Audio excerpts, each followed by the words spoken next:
আমি মনে করি যে এটা একটা ভুল বোঝাবুঝি হয়ে গেছে।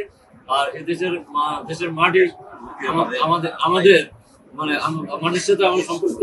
আমি মনে করি আমার যে মনোনয়ন যে আমি চেয়েছি, ফলে জনগণের সমস্যার সমাধানে এবং রাজনৈতিক ঐক্য প্রতিষ্ঠায় আমার এই মনোনয়ন কাজে দেবে, ভূমিকা রাখবে। ঘটনা বলেন, এই ঘটনায় কি আপনাকে সালাম ভাই তো আসছে আপনার লোকে দেখা করছে, আপনি কি সন্তুষ্ট? সালাম ভাই আমাকে এটা দেখার পর টেলিফোনে আমার কাছে ক্ষমা চেয়ে দুঃখ করেছে। আমিও খুব বিব্রত হওয়া হচ্ছে। সালাম ভাই একজন সিনিয়র নেতা, উনি আমার কাছে ক্ষমা চেয়ে দিয়েছে। এটা আমি মনে করি এটা আমার জন্য মানে একটা বিব্রত, উনি দুঃখ প্রকাশ করছে। আমিও এই জন্য মনে রাখিনি।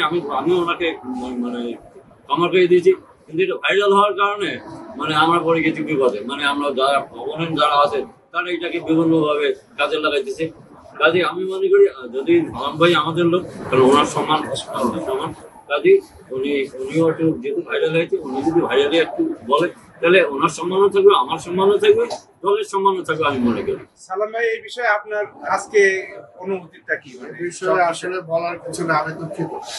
আর সবচেয়ে বড় কথা যে এরকম ভিড়ের মধ্যে যে এরকম একটা ঘটনা ঘটবে, আর ওনারা এমনি আমি অনেক ভালোবাসি, ওনারা চিনি, আমি ভালো জানি। কারণ এরকম ঘটনাটা ঠিক হয়নি, যেটা হয়েছে সেটার জন্য আমি দুঃখ প্রকাশ করি।